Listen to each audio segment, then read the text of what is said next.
Meus queridos irmãos, a paz do Senhor Jesus Cristo, graças a Deus que nós estamos para mais uma aula da nossa escola bíblica dominical.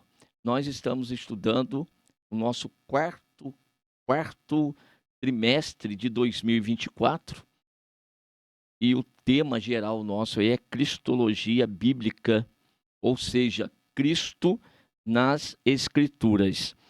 E esta aula ela é voltada para as classes de jovens e adultos da nossa escola bíblica dominical. Muito bem, lição de número 6, chegamos ao título da lição, a morte de Cristo. Este é o nosso assunto neste momento da nossa escola bíblica dominical. Nós temos um esboço que nós vamos seguir aí com vocês, com uma introdução. Nós temos um primeiro tópico do qual nós vamos tratar a respeito da previsão da morte de Cristo. Segundo, circunstâncias da morte de Cristo. E, por fim, as consequências da morte de Cristo. E depois nós teremos a nossa conclusão. O nosso texto áureo para a nossa classe está em Mateus capítulo 20 e o verso de número 28, que lemos: O Filho do Homem não veio para ser servido, mas para servir e dar a sua vida em resgate de muitos.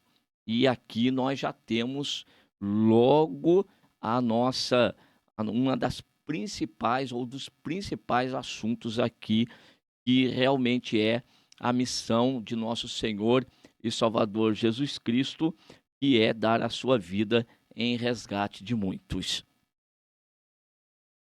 Nós temos como leitura bíblica Isaías capítulo 53, o verso 1 até o verso de número 12, que eu quero, neste momento, deixar para vocês, professores, uma vez que essa aula tem aí um objetivo primário de alcançar os professores que vão ministrar estas aulas no domingo de manhã, em algumas igrejas nossas aí, em outro dia da semana, mas vou deixar para vocês estarem fazendo essa leitura juntamente com a classe de vocês. É um texto muito conhecido e, nesse momento aqui, eu não estarei fazendo a leitura.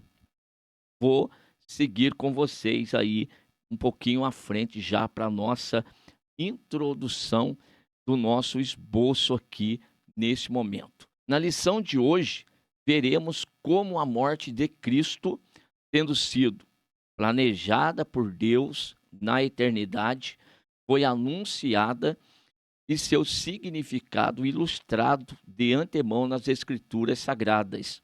Veremos como o próprio Jesus advertiu os seus discípulos de que era necessário que ele padecesse e como todas as circunstâncias da sua morte se cumpriram em conformidade com a vontade de Deus. E por fim, consideraremos os sinais que acompanharam a morte de Cristo e como apontavam para as importantes e eternas consequências do seu sacrifício no tratar de Deus com o seu povo.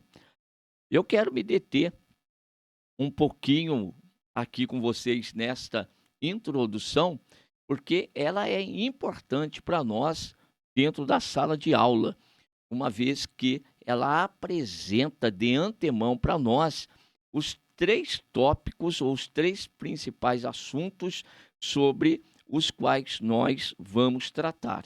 E eu já deixei marcadinho aqui para vocês o primeiro, que é a respeito da morte de Cristo, ela já ter sido planejada por Deus na eternidade, ou seja, não foi um acidente de percurso a morte de Jesus, de jeito nenhum. Nós vamos observar.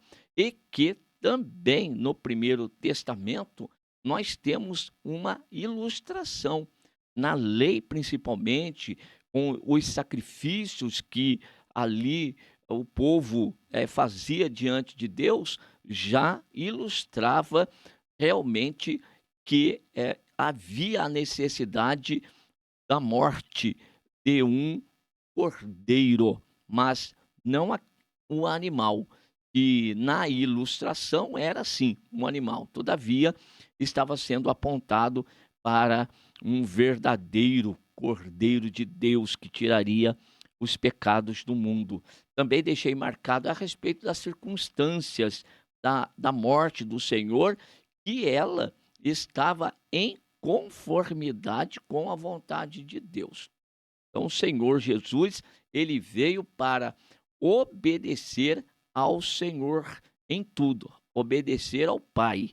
E por fim, nós trataremos então das consequências desta morte que foram tantas no mundo espiritual, como também no mundo físico, daquilo que se pôde perceber e daquilo que não se pôde perceber.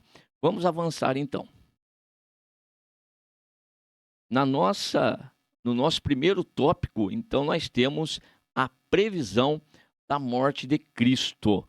E nós vamos fazer a leitura aí desse primeiro parágrafo da nossa lição que lemos. Encontramos a primeira indicação da morte de Cristo na palavra de Deus declarada logo após a queda, de que a semente da mulher esmagaria a cabeça da serpente. O que, conforme estudamos em lição anterior, significa que o Salvador dos homens se faria carne como eles, e nessa condição os resgataria do poder do pecado e da morte, assim vencendo Satanás para sempre. Contudo, esta vitória viria a um preço. A serpente, ela teria sua cabeça esmagada, mas picaria o calcanhar da semente da mulher, o que pode ser considerado insignificante, tendo em vista que através da morte de Cristo se manifestaria o poder de Deus para a salvação de todo aquele que crê. Mas, por outro lado, denota também que, embora ordenada pelo sábio e eterno conselho de Deus, a morte de Cristo constituiu, do ponto de vista moral e histórico, uma injustiça perpetrada contra o justo e santo Filho de Deus, tendo como causa imediata a decisão e obra dos homens ímpios e pecadores em cujas mãos Cristo foi entregue. Esses homens, por sua vez, sendo instigados por Satanás. Muito bem. Eu trouxe também uma marcação para vocês, conforme está aí na tela, a respeito da necessidade do Salvador ele ter a sua origem, ter o seu nascimento a partir da mulher, uma vez que ele viria para salvar os homens, então precisava ter esta condição também, vir aqui como homem e, como homem, resgatar o homem do poder do pecado e da morte, fazendo dessa forma, vencendo Satanás aí para todo sempre. Nós temos um texto que eu quero ler com vocês, de Hebreus, que está na nossa referência do material, de Hebreus capítulo 2, versículo 14 e versículo 15.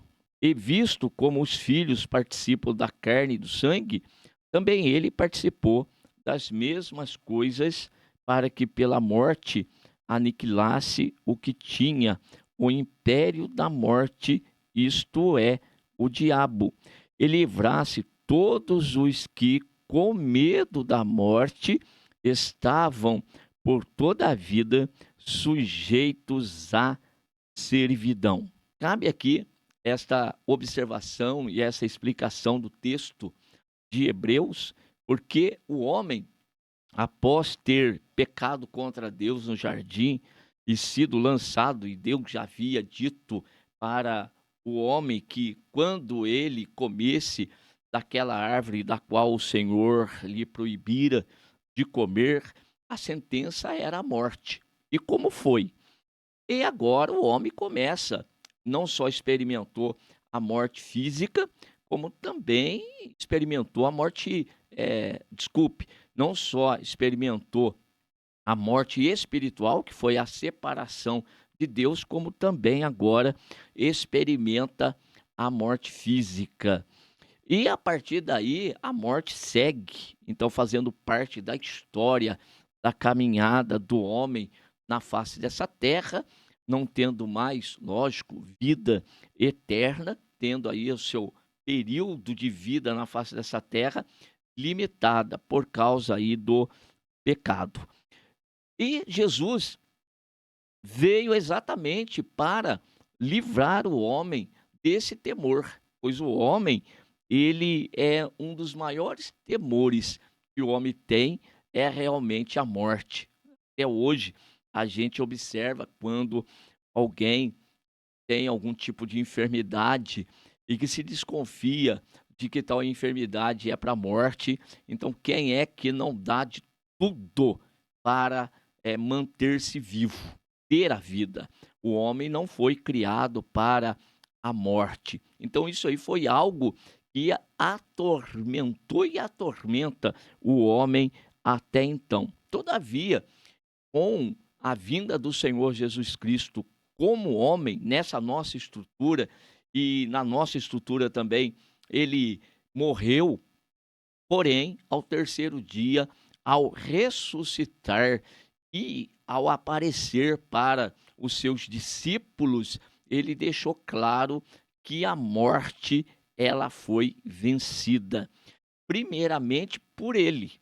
Ele é o primogênito dentre os mortos. E com a sua ressurreição e o seu retorno para Deus, deixou aqui para nós a esperança. Então, aqui nesta carne, podemos até tombar, morrer, mas nós temos uma viva esperança conosco que um dia nós vamos também ressuscitar e estar para sempre com o Senhor. Então, o verso 15 diz que nos livrou e livrasse todos os que, com medo da morte, estavam por toda a vida sujeitos à servidão, sujeitos a essa servidão. Então, Jesus, ele veio como homem e aqui venceu o diabo através da sua morte. Então, esse é um ponto. Nesse primeiro parágrafo ainda, agora, no último período, na última oração aqui, eu quero destacar como que o Senhor Jesus, ele viveu de modo a obedecer à vontade de Deus e que as palavras, as escrituras, elas se cumpriram na vida de Jesus. De que forma? De uma forma de obediência. Ele foi obediente ao Pai e foi obediente até a morte e morte de cruz, mas ao terceiro dia ressuscitou e o Pai o honrou. Essa foi uma forma e ele nos deu um exemplo de que as escrituras elas se cumpram em nós, ou seja, quando nós obedecemos ao Senhor Deus. Do outro lado, nós temos aqui a situação do homem ímpio, que se revoltam contra Deus e acabam aí batalhando contra o justo e santo Filho de Deus, tendo como causa imediata a decisão e obra dos homens ímpios e pecadores, em cujas mãos Cristo foi entregue. Estes aqui também serviram para que a palavra de Deus se cumprissem, só que do outro lado, não tendo obediência, não tendo prazer nas coisas de Deus, não abraçando as promessas de Deus, embora conhecedores, mas não abraçaram a promessa. Dessa forma, a palavra de Deus vai se cumprir também na vida deles agora, mas através de um juízo. Isso aqui é um destaque desse primeiro parágrafo. Vou para o próximo. Parágrafo aqui com vocês. A essa primeira referência, podemos acrescentar que a morte de Cristo também foi prefigurada nos sacrifícios realizados sob a antiga dispensação. De fato, essas ofertas de sangue subiam como um cheiro suave diante de Deus, porque através delas o ofertante tanto reconhecia que o pecado só podia ser reparado por meio da morte, e, em outras palavras, expiado com sangue, como também apelava à misericórdia de Deus para que aceitasse uma vítima inocente em seu lugar. Então prestemos atenção, logo nesta leitura que nós acabamos de fazer, como que estava sendo mostrado desde o Primeiro Testamento como aconteceria a salvação do homem, o resgate do homem daquela sua vã maneira de viver. Desde então já estava mostrado, primeiro, que deveria ser esse resgate, esse perdão de um pecado, ser realizado por meio da morte. E então, naquele primeiro momento, de um animal. E através dessa morte se apelava, através desse sacrifício, se apelava à misericórdia de Deus para que aceitasse ali diante dele uma vítima inocente em lugar do pecador. Então, esta é a parte da ilustração que desde então já estava sendo apontada. Continuando a nossa leitura, contudo, a repetição desse sacrifício sob a antiga dispensação era um testemunho da sua ineficácia, bem como da necessidade de um melhor sacrifício para o qual homem algum poderia prover o cordeiro, senão o próprio Deus. Cristo, portanto, ao unir sua excelência divina à carne humana, cumpriu a vontade de Deus desde o princípio, revelada antes da fundação do mundo, definida de que ele fosse a vítima perfeita para que do seu sacrifício resultasse a eterna redenção dos homens. Nós temos no nosso material muitos versículos aí que traz as referências daquilo que nós lemos, porém, eu não quero ler todos, porque o nosso tempo não nos permite até isso, e até recomendo que lá na sua aula, no dia que você vai ministrar, escolha bem os versículos aqui para você, não deixe de ler. Todos nós estudamos para que possamos compreender a lição. Porém, lá na hora da classe, de repente, o tempo que nós temos para nós ministrarmos não seja possível a leitura de todos eles. Mas aqui quero fazer a leitura de Gênesis capítulo 22, versículo 7 e versículo 8. Então falou Isaque a Abraão, seu pai, e disse: meu pai. E ele disse: eis-me aqui, meu filho. E ele disse: eis aqui o fogo e a lenha, mas onde está o cordeiro para o holocausto? E disse Abraão: Deus proverá para si o cordeiro para o holocausto, meu filho. Assim caminharam ambos juntos. Primeiro Testamento, nós temos aqui uma tipologia bíblica no momento em que Deus ele pede para Abraão o seu único filho em sacrifício. E Abraão, em obediência à voz de Deus, leva o seu filho ao sacrifício. E essa pergunta aqui do filho para o pai, o que o pai responde? É uma resposta que é dada por fé.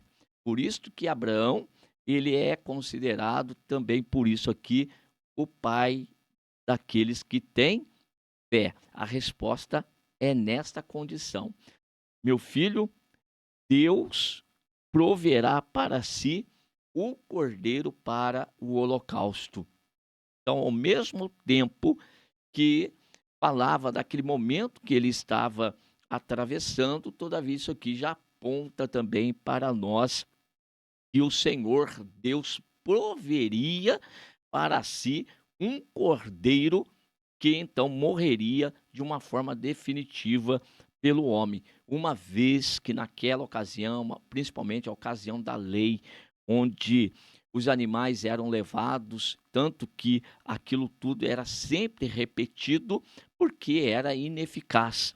Um pecado do homem não pode ser expiado pelo sangue de animais. Então teria que ser um sangue puro, um sangue justo, que pudesse então ter a condição de resgatar o homem. Então um animal não poderia e tampouco um homem, porque o homem sendo pecador, morreria por um outro pecador e resgataria então o homem da sua vã maneira de viver? Como? Se todos estão nas mesmas condições, todos estão debaixo da mesma condenação, destituídos da glória de Deus. Então, um homem morrer por outro homem não daria resultado nenhum, e tampouco um animal. Mas aquilo, como já dissemos, era uma ilustração para aquilo que Deus proveria. Então, a solução já não poderia vir do homem. E lá em Gênesis, no caso de Adão, nós já vemos isso também. Adão, quando ele percebe, ele viu que havia pecado contra Deus, ele logo vai coser para si vestimentas, né? Vai cobrir a sua vergonha com vestes que ele proveu para si, folhas ali de figueira que ele fez vestimenta para si. Então o homem não adianta, as vestimentas humanas, esse meio humano, Isaías já diz que tudo isso aí não passa de trapos de imundícia. Agora, o que Deus veio prover para nós, aí sim, aí vestes brancas. E isso aconteceu exatamente na morte de Cristo, como nós aqui estamos estudando. E como nós temos também aqui em Gênesis, o verso 13 e o verso 14, então levantou Abraão seus olhos e olhou, eis um carneiro detrás dele, travado pelas suas pontas no mato, e foi Abraão e tomou o carneiro e ofereceu em holocausto em lugar de seu filho. E chamou Abraão o nome daquele lugar, o Senhor proverá, onde se diz até ao dia de hoje, no monte do Senhor se proverá. Então, quem realmente provê a solução definitiva para a situação espiritual do homem é Deus. Teria que vir de Deus, assim como veio.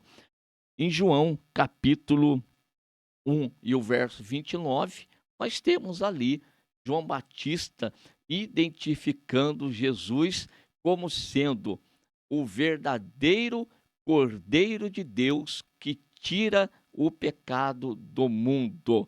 Então, se nós estamos falando a respeito da previsão da morte de Cristo, em todas essas figuras já se apontava, lógico, estes aqui, como nós já dissemos, era somente uma figura.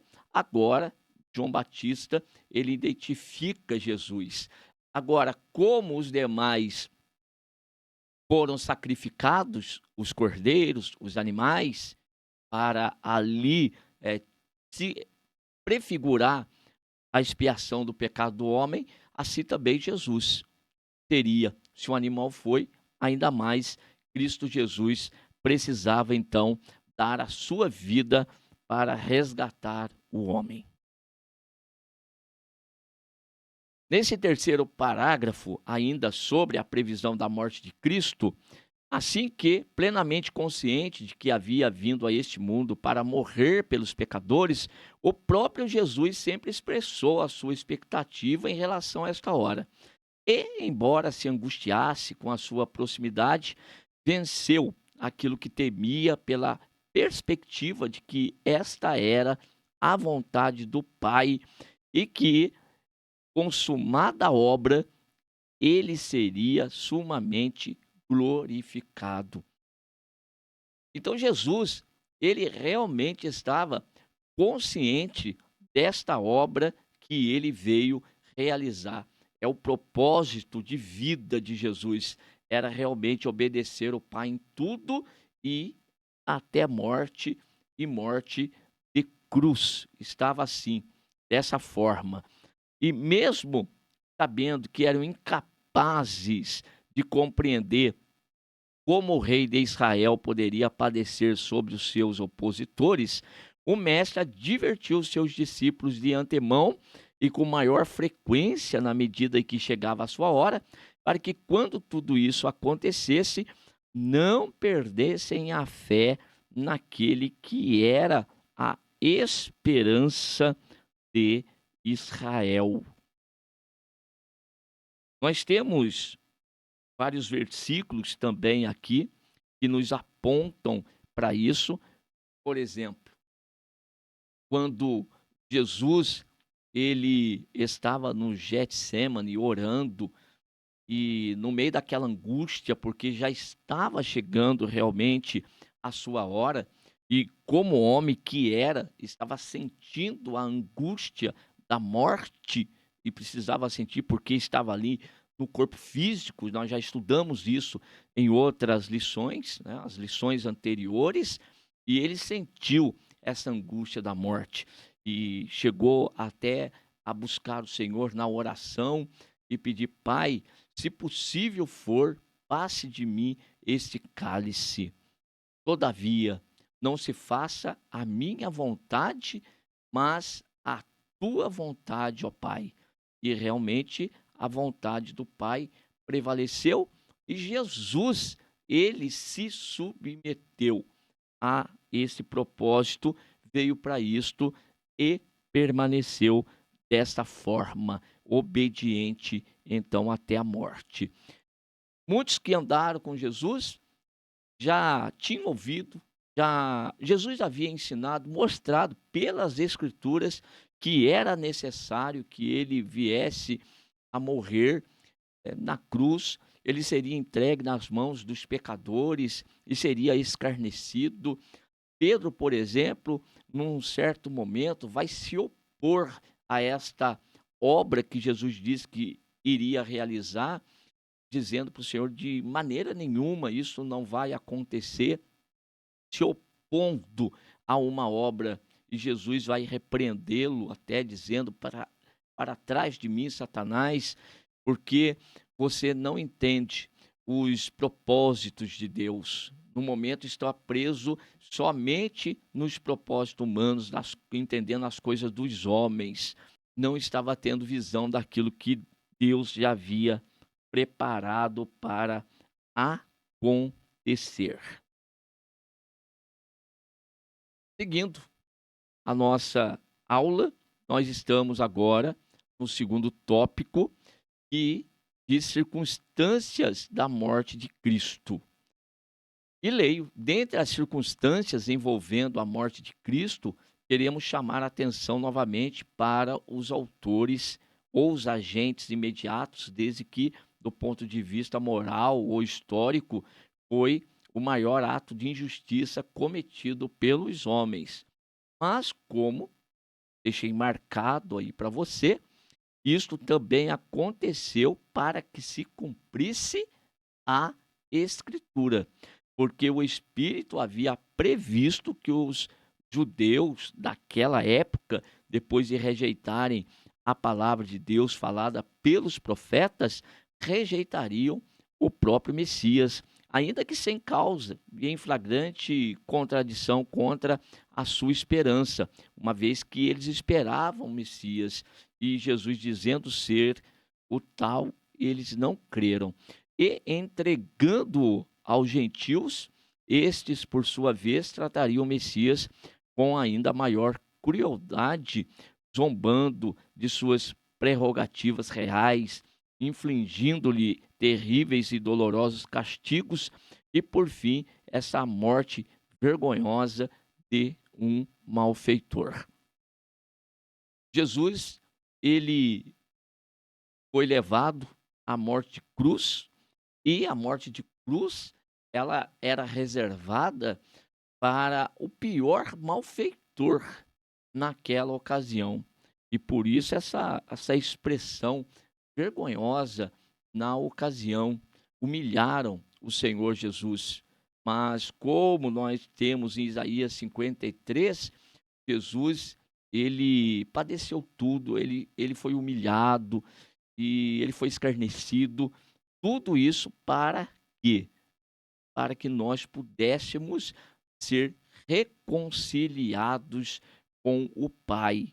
Então, muitas circunstâncias aí em torno da morte de Cristo, em que muitos na ocasião não compreenderam de forma alguma. E uma delas que aqui nós estamos observando é Jesus ter sido entregue por parte daquela comunidade da época dele, aquela comunidade religiosa da época de Jesus. Eles entregaram o próprio Senhor Jesus aos gentios para que esse aí zombasse dele e até colocasse, né, sobre a sua cabeça na cruz, dito: aqui está o rei dos judeus, colocando lá escrito rei dos judeus. Uma forma de escarnecer, porque como poderia ser um rei ter sido crucificado da forma como foi e morrer de uma morte tão vergonhosa como também foi. Mas, e naquela ocasião, o povo zombava, o inferno também estava alegre pela morte do Senhor, só que ninguém, absolutamente ninguém deles, entendiam que naquela morte, na morte de Jesus, ele estava sepultando a nossa morte. É, eu gosto muito de uma expressão que nós utilizamos nas pregações que diz a morte de Cristo, a morte da morte na morte de Cristo.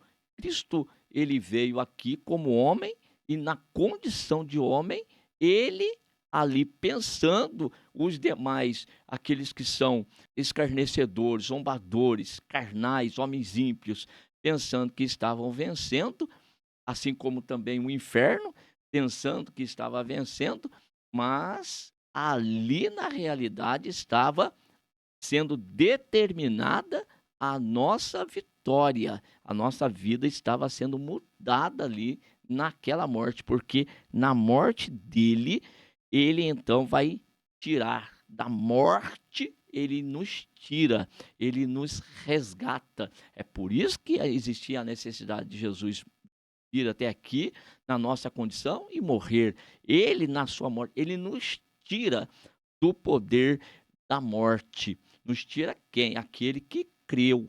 Quem creu que Jesus morreu ali naquela cruz para nos resgatar da nossa vã maneira de viver.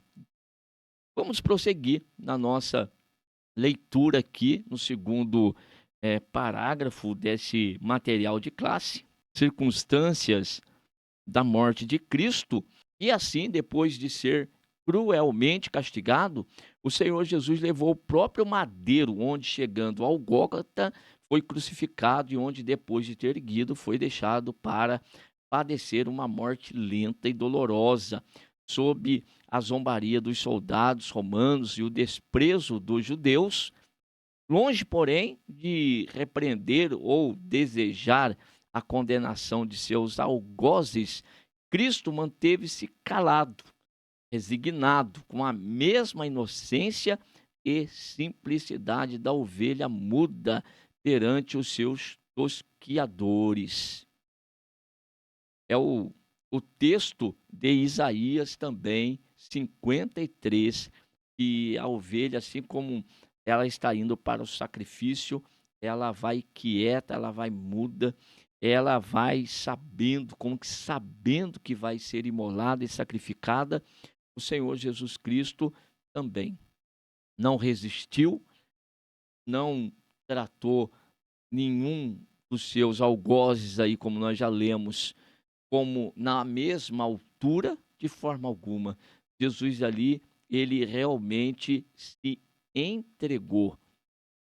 Continuando a leitura, suas últimas palavras, pelo contrário, expressam sua plena convicção de que tudo estava transcorrendo conforme as Escrituras, de maneira que, ao entender que todas as coisas haviam se cumprido, nada mais restava senão ele mesmo entregar a Deus aquilo que ninguém mais poderia lhe tirar, que era a sua própria vida, e assim, ao decidirem quebrar as pernas dos que haviam sido crucificados, a fim de adiantar suas mortes, os romanos se surpreenderam ao constatar que Jesus já estava morto, o que foi confirmado quando um dos soldados traspassou o seu lado com uma lança e do seu ferimento saiu sangue e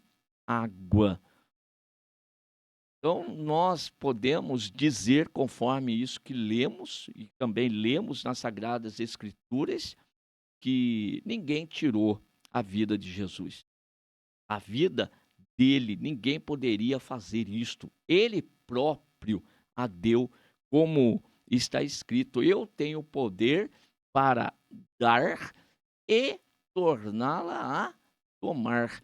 Então o Senhor Jesus, ele realmente, ele se entrega como um sacrifício vivo, santo e agradável a Deus, ali na cruz, como os antigamente, né, na primeira dispensação, os animais eram levados para o altar para ser imolado e para ser sacrificado. Assim também Jesus, ele foi. Então, todo o tempo esteve com os homens ensinando nas sinagogas, ensinando no templo, ali ao redor do templo, nas ruas, e nunca puderam lançar mão de Jesus, nunca conseguiram. Por quê? Porque não era o momento, não era o momento oportuno, não era a hora do Senhor Deus cumprir na vida de Jesus, na caminhada e no seu ministério, a morte. Por isso, não conseguiram fazer agora. Chega este momento aqui, é a hora do Senhor, em que o Senhor entrega, Jesus dizendo quantas vezes para os discípulos, para na Santa Ceia, após a última ceia: agora nós vamos sair daqui, porque é chegado a hora das trevas. Jesus sai dali e vai para o Getsêmani, e ali ele vai ser então preso. Ele vai ser traído por um beijo e vai ser preso. E vai dizer: quantas vezes estive com vocês e vocês não puderam fazer nada. Mas agora é chegado o momento, é o momento de Deus. Então, Jesus, ele se entregou e entregou a sua própria vida aí para servir de resgate de muitos. Dessa forma, passamos para o nosso terceiro tópico a respeito das consequências da morte de Cristo. E nesse ponto é importante que nós nos detenhamos um pouquinho mais, porque é muito significativo para nós falarmos aí a respeito da previsão da morte de Jesus Cristo, também falar das circunstâncias da sua morte, como já falamos, mas dessa lição, irmãos, eu considero importantíssimo para nós esse último parágrafo aqui, que trata a respeito das consequências da morte de Cristo. Então eu quero fazer a leitura e aqui quero fazer também a leitura das referências bíblicas que nós temos aqui com vocês. Vamos ler. A morte de Cristo foi acompanhada de diversos sinais visíveis que causaram grande assombro e pesar da multidão que assistia àquele espetáculo, pela percepção de que Jesus havia sido condenado à morte injustamente. Além de confirmarem a palavra dos profetas, esses sinais também testificavam das consequências espirituais e eternas da morte de Cristo. Eu vou fazer, antes de seguir aqui para as consequências, eu quero fazer a leitura de Lucas capítulo 23, versículo 47 e 48. E o centurião, vendo o que tinha acontecido, deu glória a Deus, dizendo: na verdade, este homem era justo. E toda a multidão que se ajuntara a este espetáculo, vendo o que havia acontecido, voltava batendo nos peitos. Então aquilo ali se tornou para muitos como um espetáculo. Zombaram, cuspiram, enfim, tantas coisas. Em contrapartida, nós temos alguns no meio do povo que reconheceram que ali estava um homem justo e que, portanto, fora morto aí injustamente. E chegaram então a dar glória a Deus, a reconhecer a obra do Senhor Deus.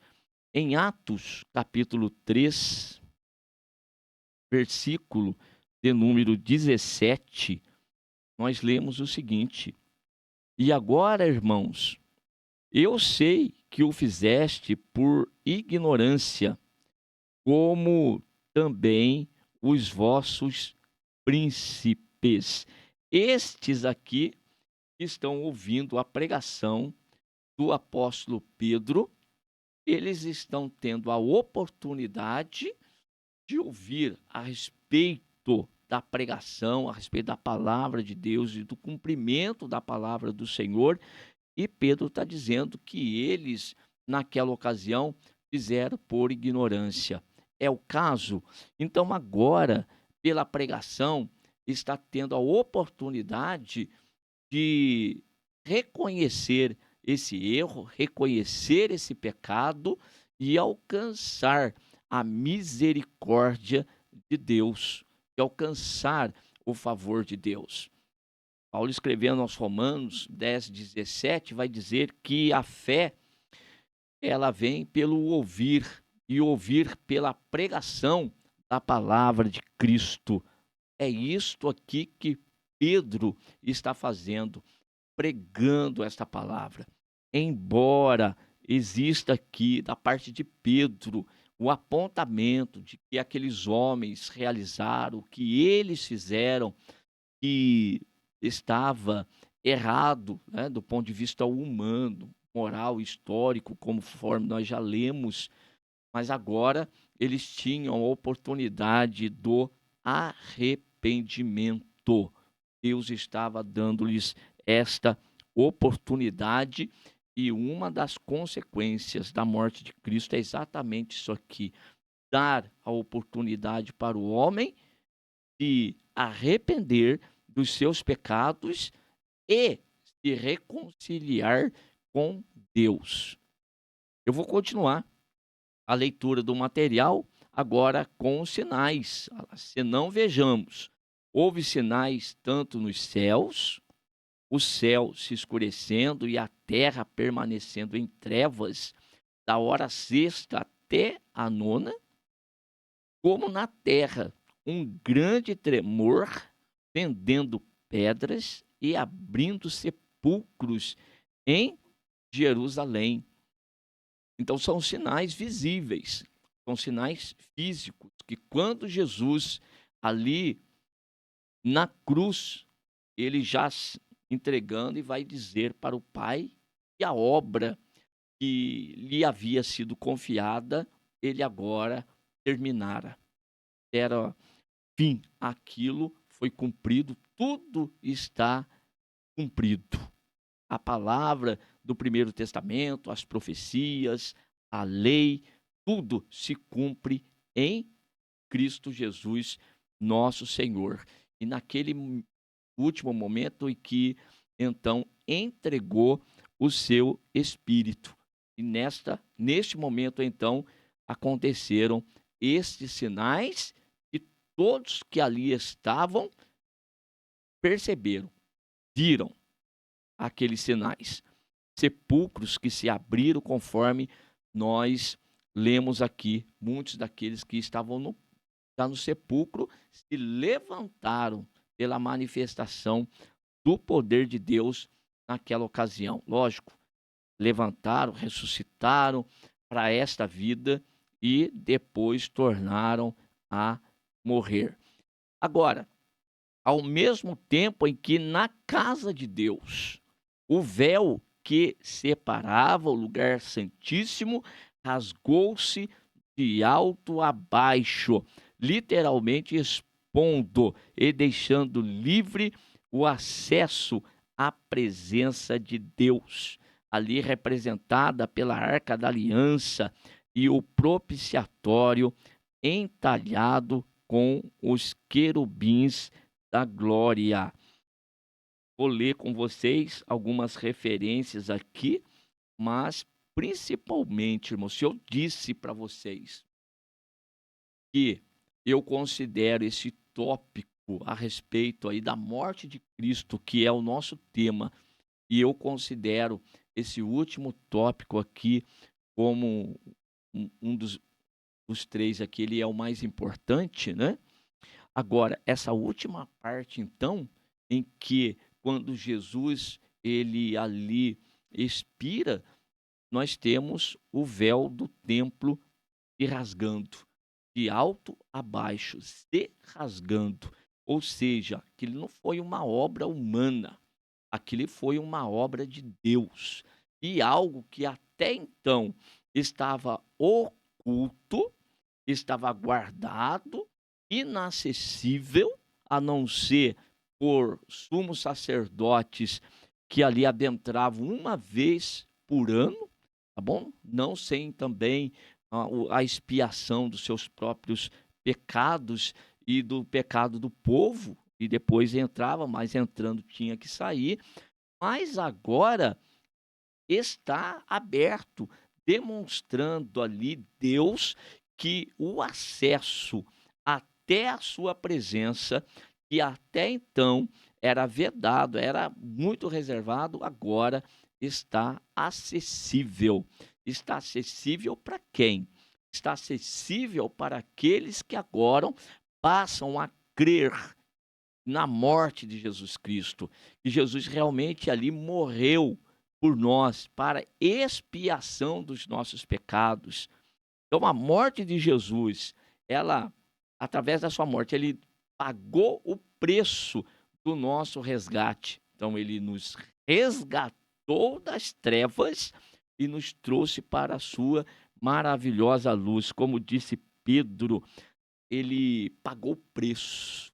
Preço alto foi pago para que não foi prata, não foi ouro, mas foi pelo precioso sangue de Jesus Cristo, incontaminado, e foi ali vertido na cruz do Calvário. Foi pago o preço do resgate. Então agora Deus resgata o homem das trevas, como disse o salmista, do lamaçal de pecado, do lago horrível, e vem firma os pés sobre uma rocha e coloca um novo cântico na boca. Nós lendo o texto que Paulo escreveu aos Efésios, texto este que eu constantemente estou lendo, Deus que é riquíssimo em misericórdia, pelo seu muito amor com que nos amou, estando nós mortos ainda em ofensas e pecados, nos vivificou juntamente com Cristo, pela graça, sois salvos. Então, a morte de Jesus foi pago, o preço do resgate.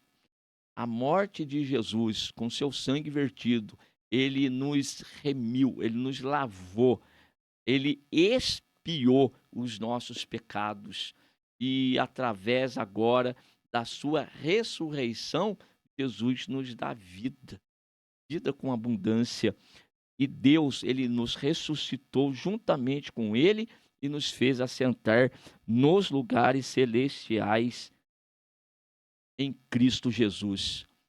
Considerados no seu conjunto, esses sinais indicam claramente uma mudança extraordinária na ordem das coisas espirituais e no tratar de Deus com o seu povo. Uma mudança que já havia sido experimentada quando da instituição do primeiro concerto, quando então Deus se dirigiu a Israel desde o Monte Sinai, com grande comoção na terra. Mas desta vez, toda a ordem da criação, céus e terra, foram abalados, pois através da morte de Cristo, Deus trouxe não apenas Israel, mas todas as nações até a sua presença, entregando-lhes o reino dos céus e assim enchendo toda a sua casa de glória. Quero ler Ageu, verso 6 até o verso 9. Porque assim diz o Senhor dos Exércitos, ainda uma vez, daqui a pouco, farei tremer os céus e a terra, e o mar e a terra seca, e farei tremer todas as nações, e virá o desejado de todas as nações, e encherei esta casa de glória, diz o Senhor dos Exércitos. Minha é a prata e meu é o ouro, disse o Senhor dos Exércitos. A glória desta última casa será maior do que o da primeira, diz o Senhor dos Exércitos, e neste lugar darei a paz, diz o Senhor dos Exércitos. Nos cabe aqui fazer a observação a respeito do texto lido, a respeito do que também está escrito, que Deus, num tempo determinado, ainda uma vez, e o Senhor, através do profeta Ageu, usa a expressão daqui a pouco. Olha só, para Deus, daqui a pouco. Farei tremer os céus e a terra, o mar e a terra seca. Esses sinais aqui apontam exatamente para este momento da morte do Senhor Jesus Cristo, e farei tremer todas as nações, e virá o desejado de todas as nações, e encherei esta casa de glória. Embora naquela ocasião do profeta era ali a edificação do templo de Zorobabel, mas esse versículo está longe de apontar para aquela casa. O Senhor, ele está falando de uma casa que não é física, ele está falando de uma casa espiritual, ele está falando de um templo espiritual. O povo naquela época chorava por causa da inferioridade daquela casa em relação à de Salomão, e o Senhor Deus diz: minha é a prata e meu é o ouro. Ou seja, se Deus quisesse fazer outra casa, tal qual a de Salomão, Deus faria. Aquilo quem fez foi Salomão? Ora, estava na mão dele, na época dele fazer, mas tudo aquilo foi providência de Deus, e Deus tinha poder para fazer de novo. No entanto, Deus não estava focado em templo feito por mãos de homens. Tanto que quando Jesus expirou na cruz, repetimos essa parte aqui que nós estamos falando, das consequências da morte de Cristo, o véu do templo se rasgou, acabou. Não tem mais templo, não tem mais aquele sacrifício ali. Por quê? Porque agora foi estabelecido o verdadeiro, não é mais figura, não é mais sombra, agora é a realidade. E a glória desta última casa. E última casa? Será que essa casa, esta última casa de Ageu se referia a Zorobabel? De forma alguma. Que glória tinha aquela casa? E depois, perdurou até quanto tempo? Deixou de existir. Agora, o Senhor fala de última casa, não é mais físico, mas sim espiritual. Quando nós estudamos Ageu, eu explico isso para vocês, tá bom? Explico isso aqui com maior detalhe, que não é o caso nosso. Então, primeira casa, todas as físicas. A última casa é a espiritual, que o Senhor Jesus, através da sua morte e ressurreição, estabeleceu. Jesus entrou nos santos dos santos e, diferente dos outros sumos sacerdotes que entravam e saíam, repetia tudo todo ano, Jesus não. Entrou uma vez e lá permanece, lá ficou. Então, ele é o verdadeiro sumo sacerdote e ele estabeleceu o verdadeiro tabernáculo, a verdadeira casa de oração, de adoração, que é espiritual. E essa é uma das consequências aqui da morte do Senhor Jesus. E por fim, Hebreus.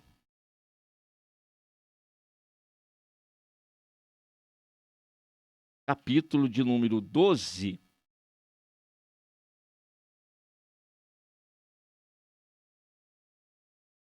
a partir do verso de número 28, desculpe, a partir do verso 18. Porque não chegastes ao monte palpável, aceso em fogo, à escuridão, às trevas, tempestade, ao sonido da trombeta, à voz das palavras, a qual os que ouviram pediram que se lhes não falasse mais, porque não podiam suportar o que lhes mandava. Se até um animal tocar o monte, será apedrejado. E tão terrível era a visão que Moisés disse: estou assombrado e tremendo. Ou seja, está fazendo referência ao primeiro concerto naquela ocasião, verso 22. Mas chegastes ao monte Sião.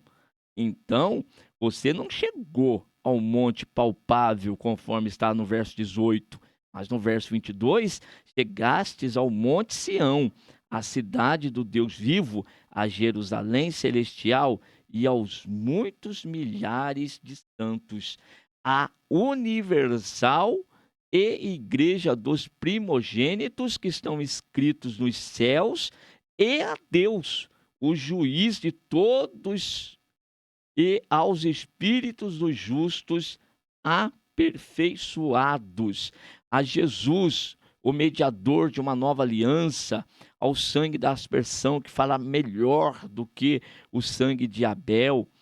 Vede que não rejeiteis o que fala, porque se não escaparam aqueles que rejeitaram o que na terra os advertia, muito menos nós, se nos desviarmos daquele que é dos céus, a voz do qual moveu então a terra, agora anunciou, dizendo: ainda uma vez comoverei, não só a terra, senão também o céu. E esta palavra, ainda uma vez, mostra a mudança das coisas móveis como coisas feitas para que as imóveis permaneçam. Pelo que, tendo recebido um reino que não pode ser abalado, retenhamos a graça pela qual sirvamos a Deus agradavelmente com reverência e piedade, porque o nosso Deus é um fogo consumidor. Meus irmãos, olha a consequência da morte de Jesus. Se naquela época, ou primeiro testamento, ou primeira dispensação, época da lei, época de Moisés, havia tanta restrição para aquilo que era físico, para aquilo que era a figura, que era a tipologia apontando para Cristo, já se exigia santidade, reverência. Agora, vocês imaginem hoje, nós chegamos ao Monte Sião, a cidade do Deus vivo, a Jerusalém celestiais e aos muitos milhares de anjos, a universal assembleia, a igreja dos primogênitos. Como deve ser os nossos cultos hoje, a nossa adoração, o nosso louvor, a nossa percepção do lugar onde nós estamos, principalmente nos momentos de culto, no momento que nós separamos para adorar o Senhor nosso Deus. Saiba de uma coisa, a glória desta última casa, ela é muito maior do que o da primeira. Se havia reverência, deveria haver mesmo, e enfim, houve tantos sinais de Deus naquela ocasião, e muito respeito de muitos, né? Agora, você imagine esse tempo que nós estamos vivenciando. Isto, consequência da morte de Cristo na cruz.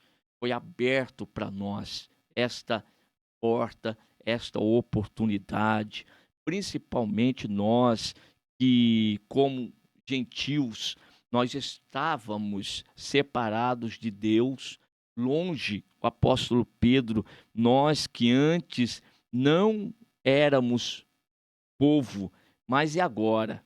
Somos considerados povo de Deus, conforme está escrito na sua primeira carta, capítulo de número 2, versículo de número 9, consequências da morte de Cristo. Então, se Cristo não tivesse morrido, como Pedro naquela ocasião se opôs à morte de Jesus ir para Jerusalém e ser entregue nas mãos dos gentios, onde estaríamos nós hoje?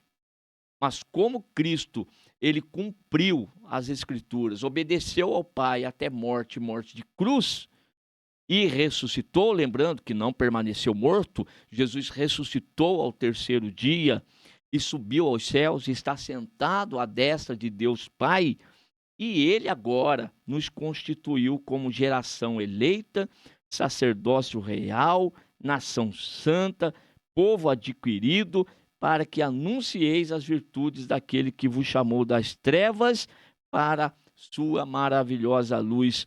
Vós que em outro tempo não erais povo, mas agora sois povo de Deus, que não tinhais alcançado misericórdia, mas agora alcançastes misericórdia. Faço também a leitura, outras referências vocês têm aí no seu material de classe, esses que eu estou lendo, não está aí, então anote, e mais essa de Efésios, capítulo de número 2, que nós lemos.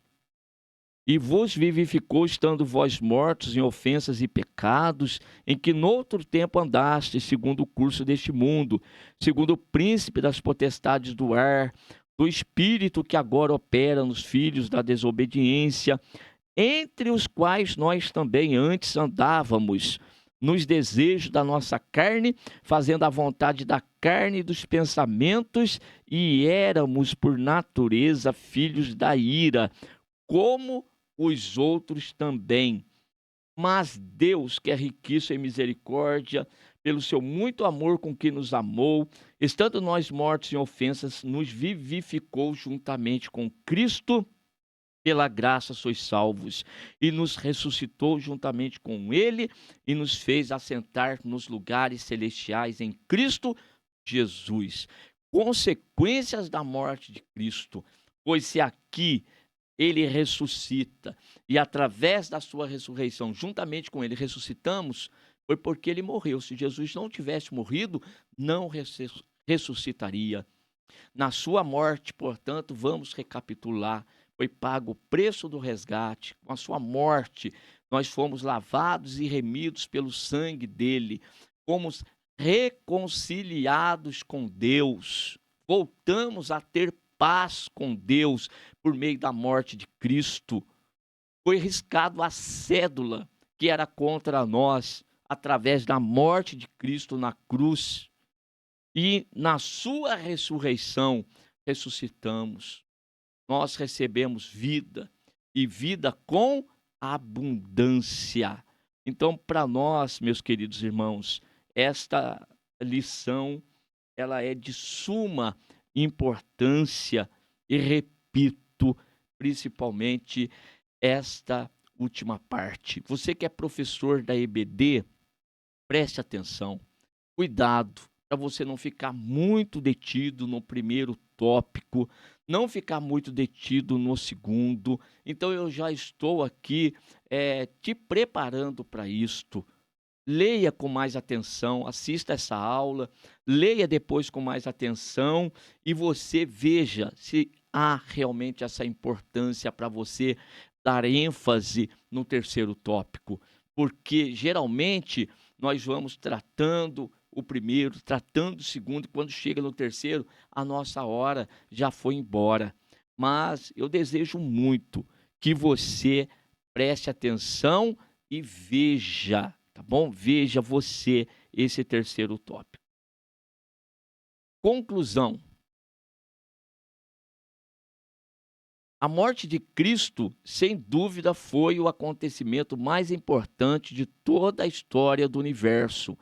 Para ela, convergindo todas as profecias do passado e dela testificando Deus tanto nos céus como na terra, pois através dela foi determinado o destino eterno dos homens e de toda a criação. Bem, assim terminamos a nossa lição. Passamos aí essa lição 6, a morte de Cristo, com esboço tendo uma introdução. Primeiro tópico, a previsão da morte de Cristo. Segundo, as circunstâncias da morte de Cristo. E, por fim, consequências da morte de Cristo. E a nossa conclusão. Nosso texto áureo: o Filho do Homem não veio para ser servido, mas para servir e dar a sua vida em resgate de muitos. Mateus capítulo 20, verso 28. Que Deus continue abençoando cada um de vocês e o meu desejo é que você tenha uma ótima aula, uma excelente aula no momento em que você for ministrar a sua classe. Deus continue abençoando a todos. Amém.